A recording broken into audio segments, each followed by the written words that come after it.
Before we start, I'd just like to thank our sponsors, Thewlis Graham Associates. As Jackie said in the opening address, our sponsors are really important to this venture. They're partners in more than one way, obviously financially in some cases, but in spreading the EBVM initiative throughout the veterinary community. And actually, you people are our partners as well. You need to join in with us and help us to spread the message, help us, as Jackie said earlier, with knowledge summaries, production, etc. So thank you to Thewlis Graham. So my name is Clare Boulton. I'm the head of Library and Information Services at RCVS Knowledge. I'm going to talk to you a little bit about finding the evidence. I should say that this session has been recorded and Henry has got a roving mic. There will be a Q&A session at the end, but actually throughout the presentation, I get a bit of audience participation going. So if I ask a question, if you could kind of wait till Henry gets to you with the mic, that will be helpful. And if you don't quite get there, I will repeat your answer for the sake of the recording. So that's what this session is going to cover: how to ask an answerable question, how to search for literature, where to search, and then where to access the papers. You've probably all heard of the 5 steps of EBVM. I've got the version that's not the 4 A's. There's a 5 A's. There's a 5A version: asking, acquiring, appraising, applying, and assessing. My version's slightly different. And that's where this session fits in. So we're looking at the first 2 steps of EBVM this morning. So let's start off with asking an answerable question. So the first thing you need to do is to take your clinical question, your clinical scenario, and turn it into a question that's actually answerable by the literature. Why is that important? Well, because researchers ask specific questions, and that's what the research is answering. So you need to focus your question down into something specific and answerable before you do your search. There are lots of ways of doing this, and you'll see lots of acronyms. There's Pico, the one I'll show you now. There's Pico with a T on the end, all sorts of others. But Pico is the most common one, so that's the one I'm going to talk about this morning. So Pico, it's an acronym, stands for patient, intervention, comparison or control, and then outcome. So you take your question or your scenario and you think of how you could categorize your patient group. So you've got Flossie the cat in front of you. How would you describe a population similar to that? I've just used a cat example, and I've got all dog examples up there. I mean, would you describe, would you be searching for just dogs or just cats or pregnant bitches? Is the breed important for the question that you're looking to do? With some of the breed-specific illnesses, obviously the breed is important. Or you're looking at an animal with a particular issue, illness, disease. But you need to think about your patient, how you would categorize your patient for the P bit. I is intervention, so there we're looking at the main thing of interest in relation to your patient. So it could be you're going to give it antibiotics, or you're performing a particular kind of surgery or a particular diagnostic test. So your intervention is what you're going to do, what treatment you're going to give to the patient. C is control, comparison. That could be another drug, another surgical procedure, another test that you want to compare it to. Quite often it's no treatment. You're looking at whether giving antibiotic X compared to giving no antibiotics at all has an impact. And then the interesting one is outcome. I find it interesting. You need to have your patient in mind and think about what outcome is important for the animal you're treating. And then try and describe that as specifically as possible. So it could be you were looking at improved lameness score. It could be the outcome you want is shorter time in hospital, improved life expectancy. In a geriatric cat, it might be quality of life rather than length of life. So Pico, patient intervention, comparison, outcome. So we're going to get a bit interactive now. Here is a clinical question. Imagine the owner of a dog says to you, should you routinely give dogs with HDE antibiotics? You can't really search for that in the literature because there's no specific in there. So let's try and turn that into a Pico. Any suggestions what we'd do for the P, the patient? And Henry with the mic? I think you first have to define what you call hemorrhagic gastroenteritis. Correct. Is it just a streak of blood or is it a wash floor? And then presumably you're looking at a defined population of dogs that fit into that particular category of what you think of as hemorrhagic gastroenteritis. Thank you. That's exactly what I wanted you to say. And it's completely wrong? No, it's not completely wrong. I put this up as an example partly because there are a lot of questions around it, because you need to define all the terms in this before you can go and search for the literature. And it's not what's right and what's wrong, it's about what's important to your patient or your group of patients. But we'll come back to. So, in your shot, what would you say, ignoring how we define HGE, what would you say was the P? Dogs with, just broadly? No, I don't think I would. What would you say then? Well, as I think of it as a hemorrhagic gastroenteritis, is dogs that have a liquid stool that is uniformly bloody. Okay, so if we're thinking about this in terms of structuring and searching the literature, how easy do you think it would be to search for bloody stool there? Oh, it's not really easy. No, exactly. And the thing with this Pico thing, it's not a straitjacket, it's just a tool. So you probably would just search for dogs with hemorrhagic gastroenteritis rather than the specifics, and then you get your results back, and then you would appraise them in terms of your... Oh, as to whether they fitted into the population that you want. Yeah. So this is this is what I would do. It doesn't mean it's right, it's just what I would do, and you would probably do something different than a colleague sitting over there. In terms of searching, I would do that to start with, and then see where that takes us when we get the literature. Any suggestions what we do for the I? What intervention are we looking at? Jackie? Giving antibiotics, Yay. presumably. Yeah, correct. And the comparator would be, I can do that one, no antibiotics. And the outcome, it could be many things. What would be a reasonable outcome? Time to resolution. Yeah. So I've just put, however you phrase that, I've just put reduced time to recovery. I did this question with another group with a BSAVA course, and they put shorter time to discharge from hospital. So I don't know what their scenario was. But I think you'd also have to define what you think of as recovery. Exactly. In the sense that, is it just no blood, or is it stools Yeah. you could have nails in with? Yeah. And this is where it's clinical common sense when you get to look at the actual papers. But in terms of searching, you have to put something broad enough, but not too specific, Jackie. Could you just make sure you use the mic? Yeah, no, it was picking up, it's fine. Because it isn't picking up on recording if you don't use the mic. So that would be, I'm not saying that's right, that would be my go. I'm not a clinician, I've got an information specialist, but that would be my go, and I would see where that took me when I found the literature.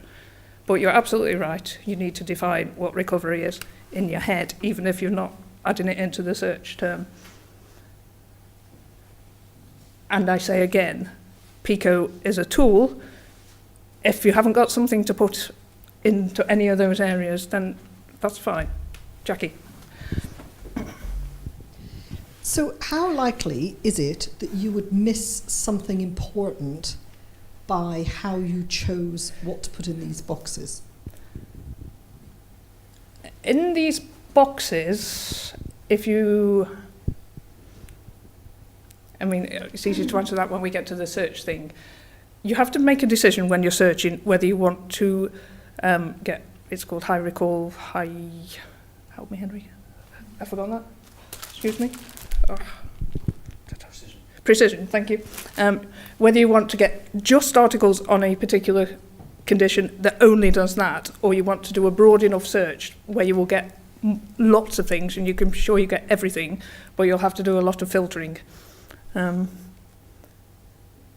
this is just a way of getting you to identify the varying elements of what you're going to search from. We then go from that into search terminology, which is where I'll go now.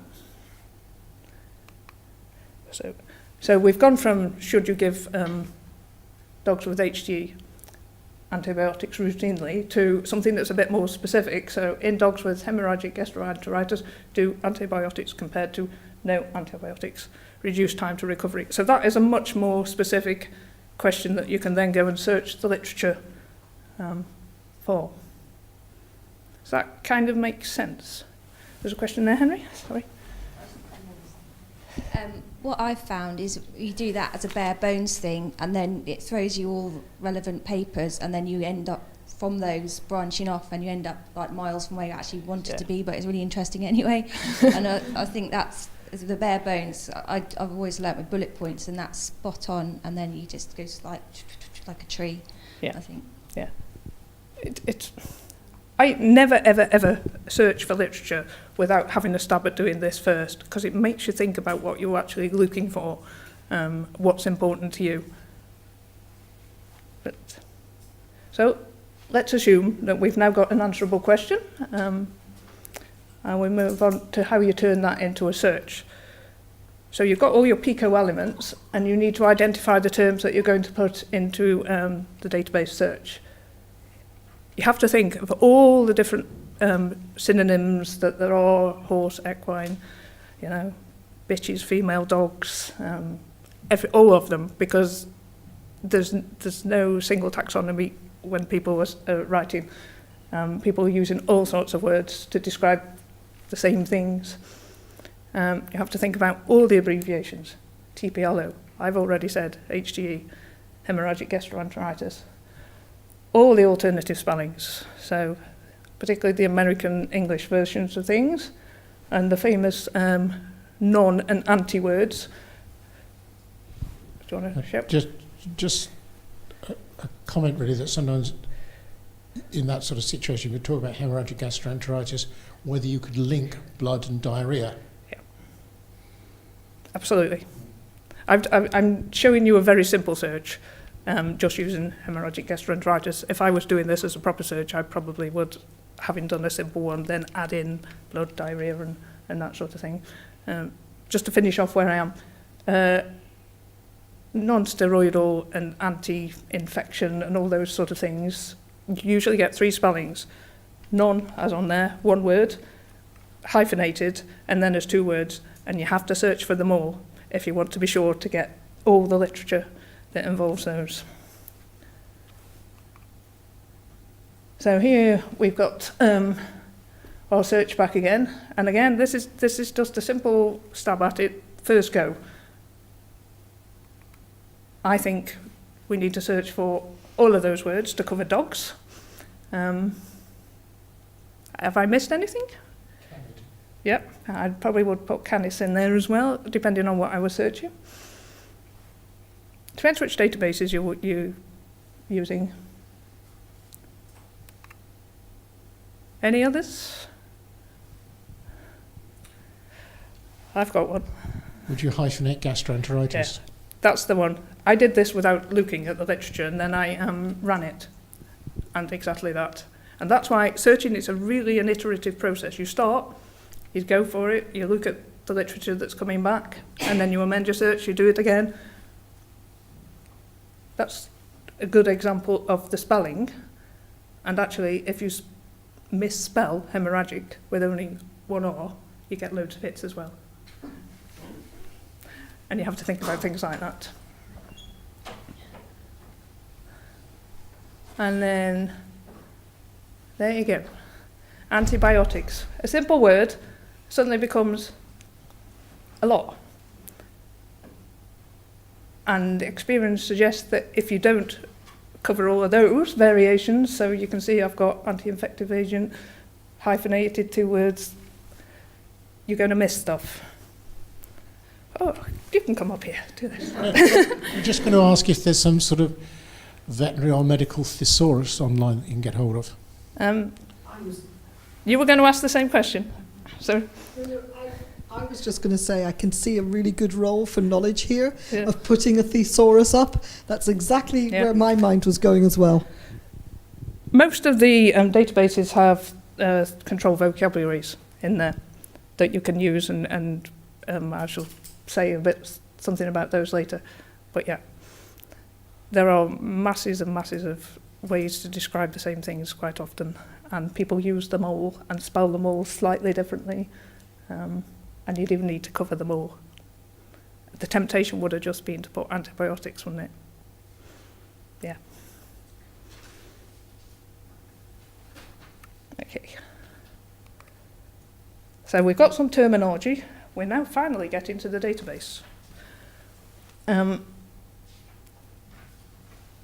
Databases all work slightly differently, so you do need to learn how to use the one that you're using properly. But most of them do this kind of thing.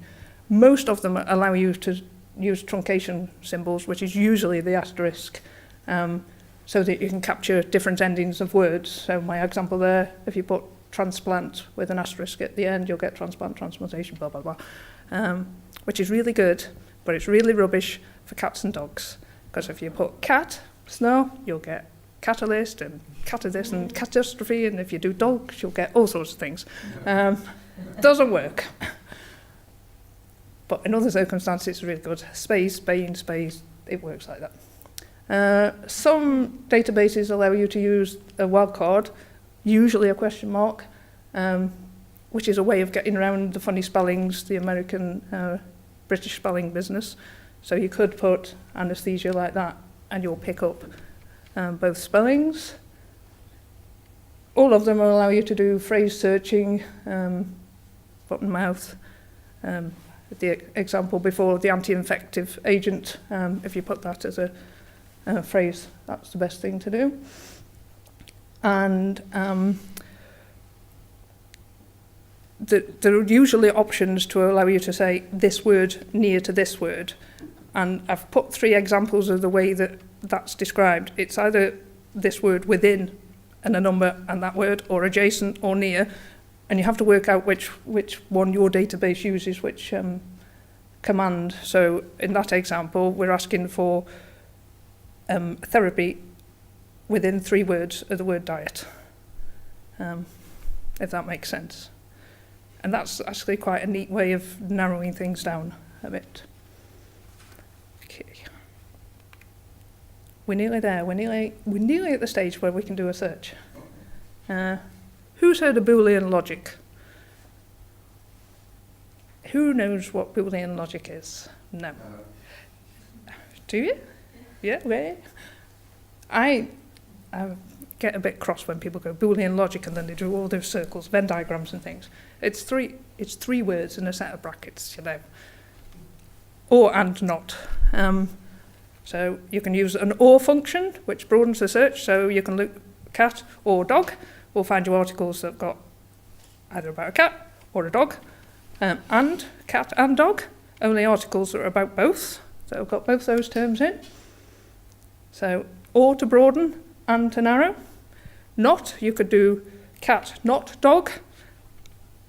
I would urge caution with using not, because you can sometimes exclude things that you didn't really mean to, but it can be useful. We use it quite a lot when we're running searches to exclude animal models, modelling, so you can do blah, blah, blah, not model. So we exclude all the lab stuff. But Boolean Logic, it's 3 words. Put them in capital letters, because some databases don't recognise them as Boolean sort of things if you don't put them in capitals. And then you use brackets to group. So we're doing, on that top line there, dog or canine group, and then you can and it with something else. So on the bottom line, we're looking for dialysis and then kidney or renal. So it's just a way of grouping your search terms together. What's it called? Sorry, Boolean. Boolean, Boolean, Boolean Logic. If you Google it, there are millions and millions of hits explaining it all. They all have Venn diagrams. You'll get a lot of cats and dogs ones, you get gin and tonic ones, gin, not tonic and water. People think they're really funny. Any more questions on that one? Or I'll skip to the next one. So here's an example, going back to our HGE. First thing to say, use the advanced search. If there is one, use advanced search because it allows you to search line by line and then build lines up. That makes it easier if things are not doing what you expect to change one particular line, and then you know the effect that'll have on your results. So my first line, I'm searching for the P, so we're patient, so dog or dogs, or puppy, or puppies, or canna, or canids. In a bracket, all together. And then we're doing hemorrhagic gastroenteritis as a phrase, both spellings, and then HGE. And the gentleman there said bloody diarrhea. I would probably do another line that did those terms as well, and then try and add them together. And then there's a whole bunch of the antibiotics line, and you can see I'm using the truncation symbol to deal with antibiotics and antibiotics. So that reduces that big, massive, long list to something a little bit dearer. So I've got 3 lines, and I'm just getting the database to then and them together. So we're going to look at by and all of those terms to see what it comes up with. I ran it in Cab Abstracts, just that exact search, and it came up with 34 hits from 1973. It would be really interesting to see if you added in bloody diarrhea, what that would do for us. I then just did lines 1 and 2 to see what that did. Obviously, there's a lot more. Might be of interest to do those kind of comparisons and to have a look at the results and see which one, which one gets you more what you want. It's a simple search. Does that kind of make sense? It's practice. Yeah. So the next thing, some tips. Okay, so here are my tips. Top tips for searching. Decide whether you want to get everything that's ever been written, and then you'll have to do a lot of filtering, or something really specific. So you really only want to know about HGE in Labradors or something. Yeah. Do a quick plan first. I always do it on paper first. Have a think about what I'm going to search for on a piece of paper. It saves time in the long run, because if you just go 3 words in a database, you get some results, you think, oh, I've cracked it, I can go away. But you probably are missing something doing it that way. It's an iterative process. So start simple and then keep working at it until you're really sure you've got what you want and you've got all the literature. I always scan through the first few results for words that I may have missed. I'm not a clinician. I don't know half of the words, but you can soon pick them up from abstracts and the keywording of articles. Save your searches and document what you've done all the way through. So if you take a line out or you modify a line, make a note of you've gone from 40 results to 56. And the other thing, practice like mad. That's the way to learn. And later on today,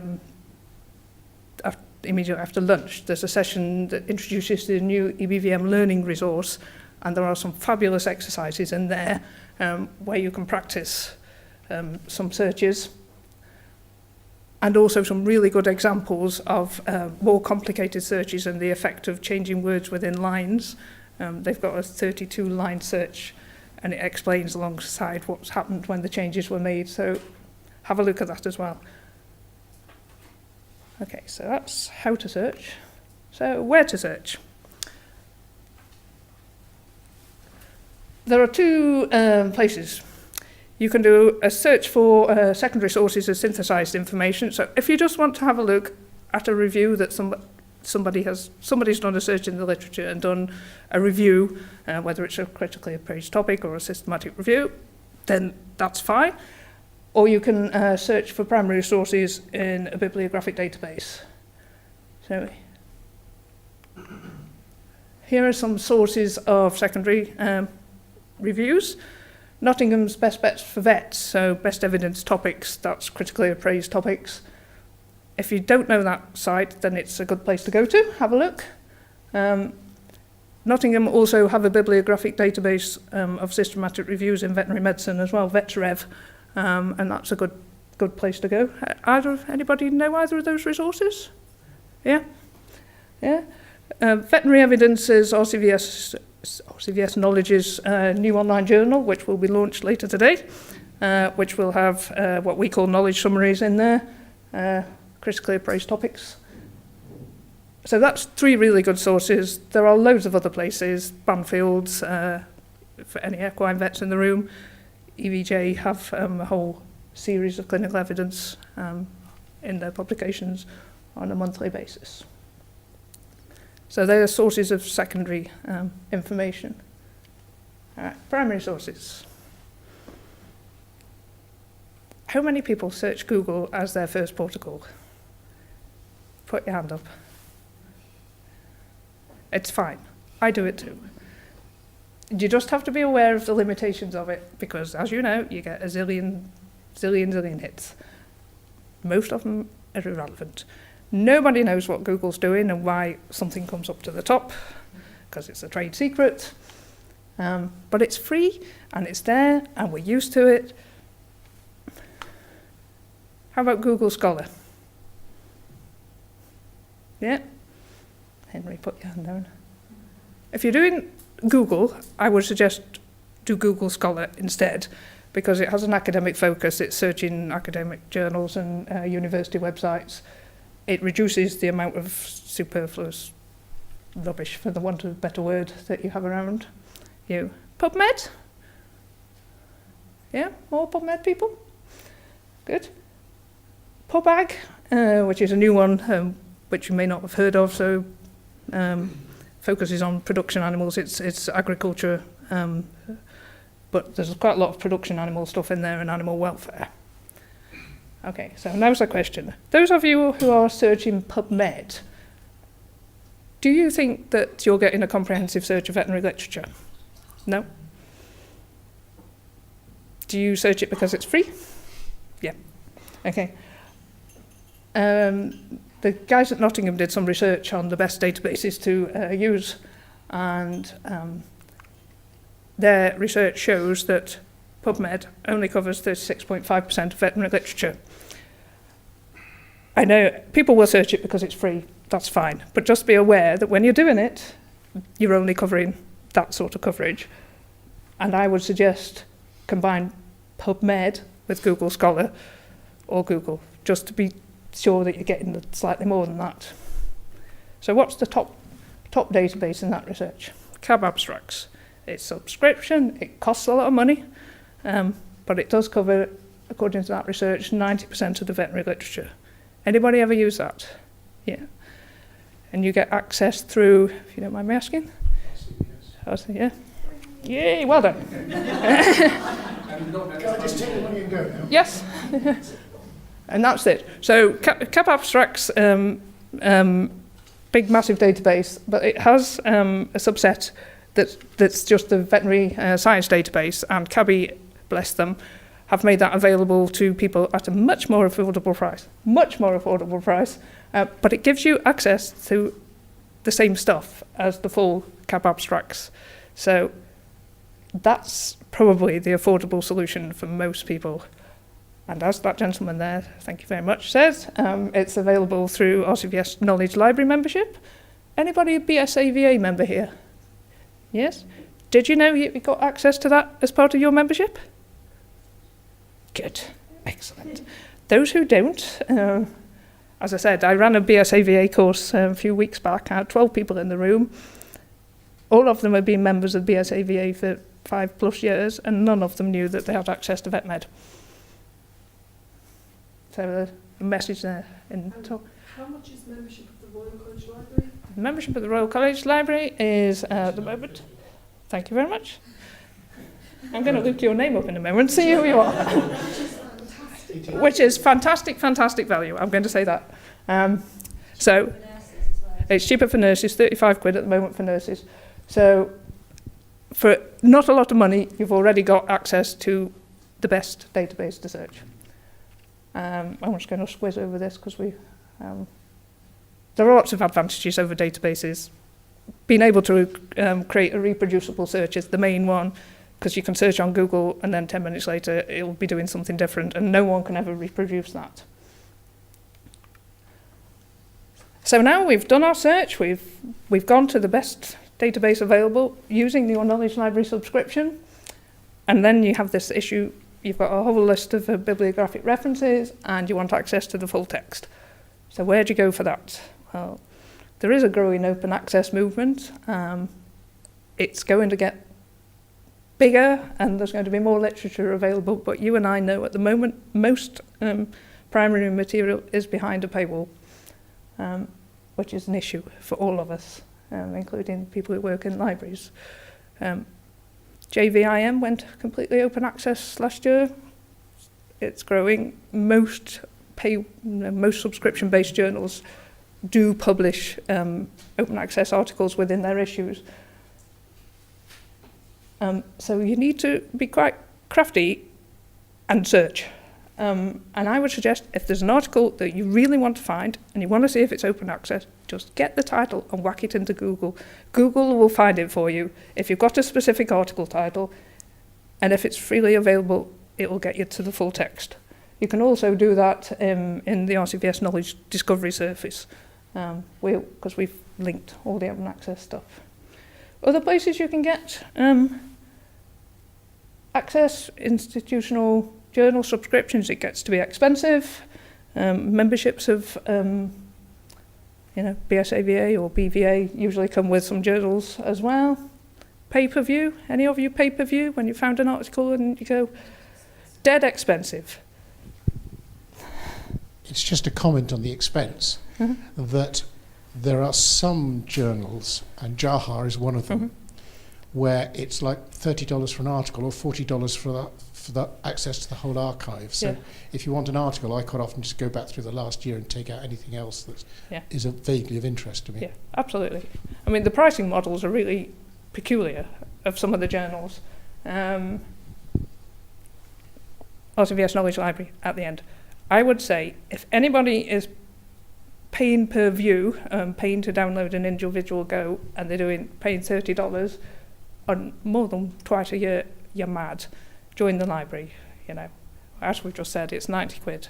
You get access to 900 and odd whatever journals, and you can do what you want. You can download whatever you want. It's good value, guys. And how many members have we got at the moment? 600 and something. 22,500. Yeah. So we have a message to get out there, and we need to do that. But I'm guessing that most people are relying on abstracts. I'm nearly finished, and then we have some Q&A. So there's lots of places that will help you if you're having issues with searching, if you want a workshop. These are probably the main two, so us at Knowledge or Centre for Evidence Veterinary Medicine, Veterinary Medicine in Nottingham.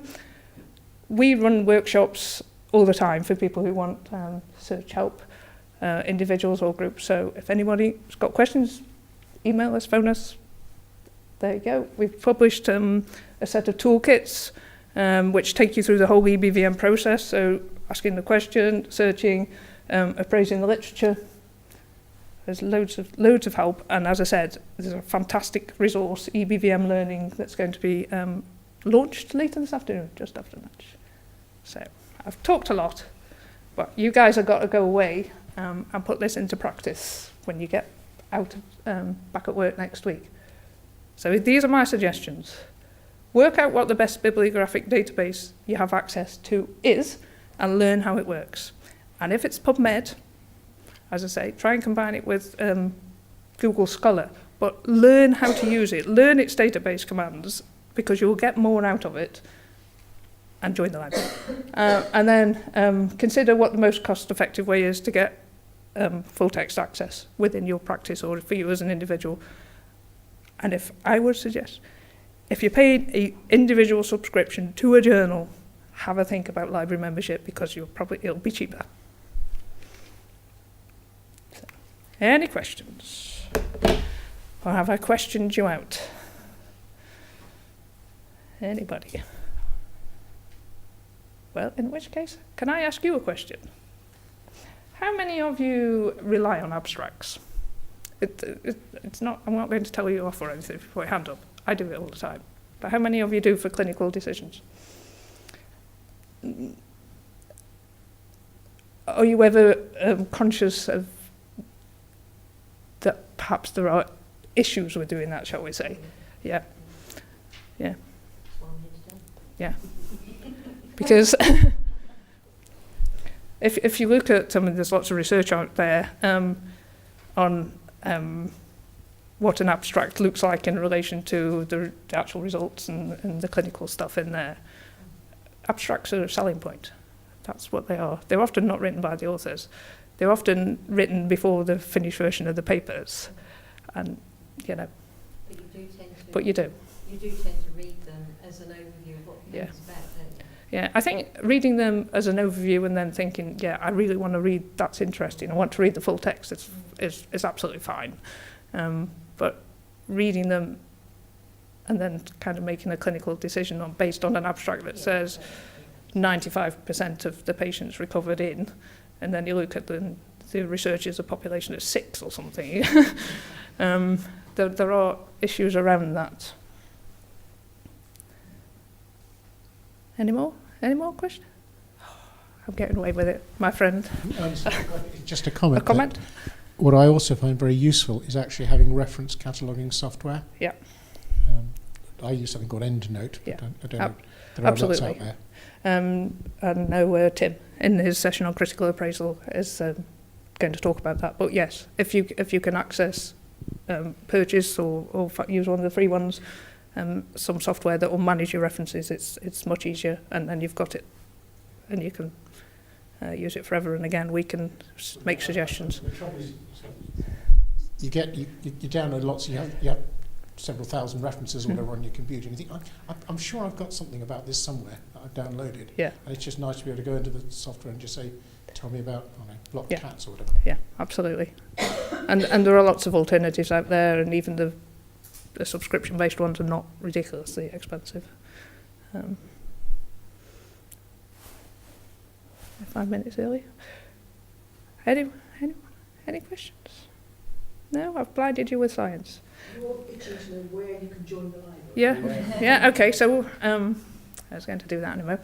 At the finished, we have a special offer on. So those of you who are not members, go to the knowledge stand, which is immediately in front of you as you go through the main door. And if you join today, or you take away a form today, you get 14 months for 12 months. So that's 14 months access, all that full text, and VetMed resource for short of 90 quid, or £35. It's 15 months. I do beg your pardon, 15 months.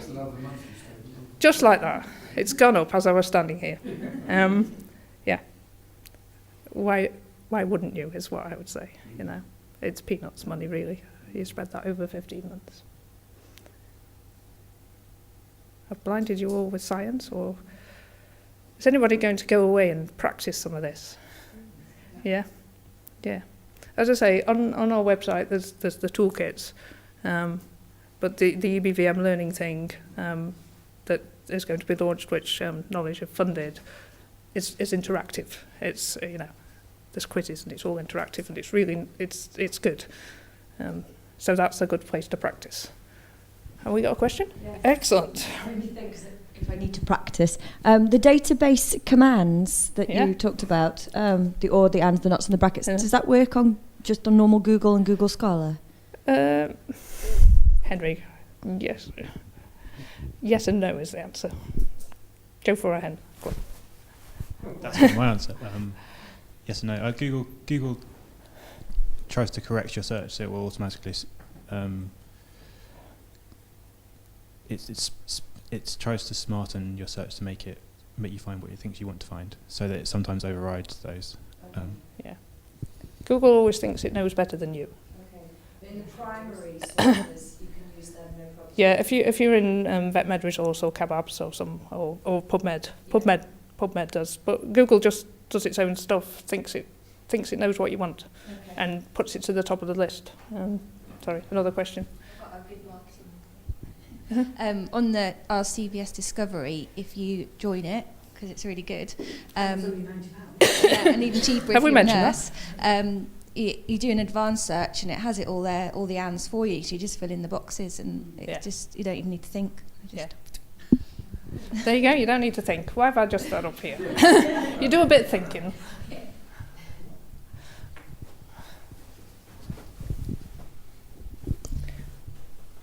All the contents of the library online? Have you actually managed to get everything online, or do you have to send a request in for a paper copy of older stuff? So our journal subscriptions, it's not everything we have, because there are some publishers who will not allow us to make stuff available off-site.